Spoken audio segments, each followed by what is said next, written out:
Hey everyone, it's Kairos here. Today I'm doing a quick video to talk about Sejuani's clear, sharing some insights on how you can be as efficient as possible with her.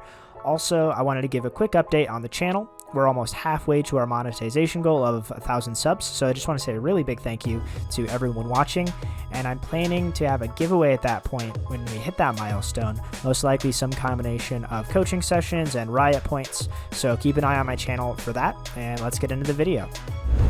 One of the most important tricks to staying healthy as you clear on Sejuani is using your W and using your E to cancel the auto attacks of the buffs, especially because they do the most attack damage. So I'm just going to clear these without canceling their auto attacks on at opportune times, and we'll just count up how many auto attacks I end up taking, and then we'll compare that to how many auto attacks and how much damage I take when I use my stuns efficiently to, clear the camp. And now we'll clear it, and we will use our stuns, our W and our E, as the red buff is coming back for an auto attack. So at the beginning of that animation is when we're going to use our CC to cancel it and reset the animation. And right there, we'll just count how many auto attacks I took that time. And you can see there's a pretty significant difference in health of what I have now versus the first time. And another efficiency tip is to use her mobility sparingly. So you can use it to get over walls like this, to get to the camps faster as you rotate around the map, as long as you don't need that anywhere in a gank that's soon to come, because it is a really long cooldown. It's 18 seconds early on, and usually that's what you're leveling last, and so you don't want to use your E or use your Q to get over a wall if you are about to gank mid lane soon, or if there's a threat of an invade or something along those lines. But this is a good wall that you can do that to, and then also if you're coming from up here in your top side or something like that, it's much quicker to Q over this wall instead of walking all the way around this way or that way. And so there you can use your mobility to get around the map just like with any other champion, but because it's such a long cooldown, be cautious of how you use that and make sure that you're only doing it when you won't need that cooldown for the next 18 seconds. And another tip here is to make sure that you're getting the maximum value out of your W. So when you do hit a large number of camps or multiple camps like this, it will put them in a line, and so try to make sure that you're hitting as many as possible of an AoE camp with the second proc of your W. And so it puts them in a line like that, and make sure that you're hitting all of them and using that as efficiently as possible. Same with the Krugs, as I'll show you. So here you have all three Krugs, and then you put them in a line, and you get stocks of your passive on all of them instead of just one of them.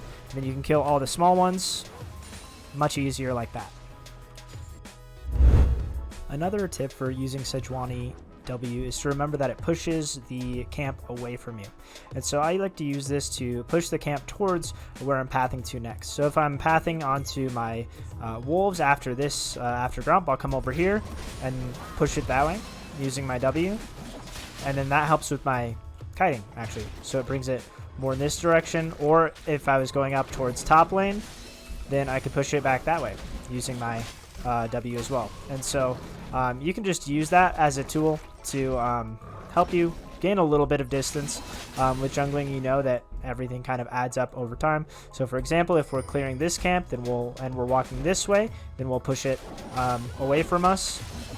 And then when your second proc of it comes up, you can use it again to get even a little bit more space off the next proc.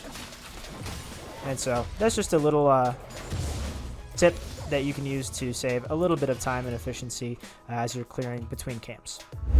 So that's pretty much it as far as clear tricks go. Other than that, here are some common paths that I really like to take on Sejuani.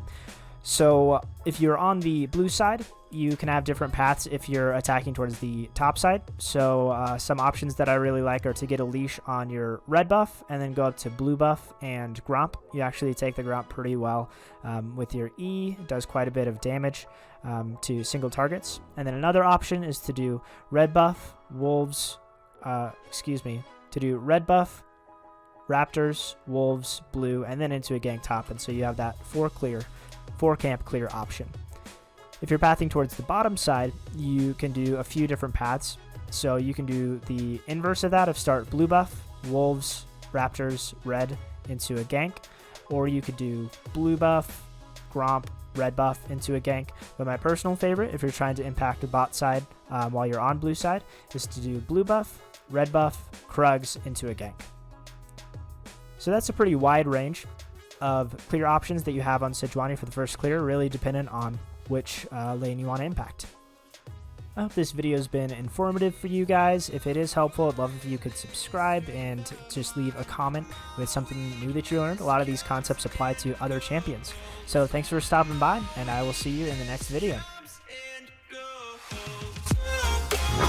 Boy, I am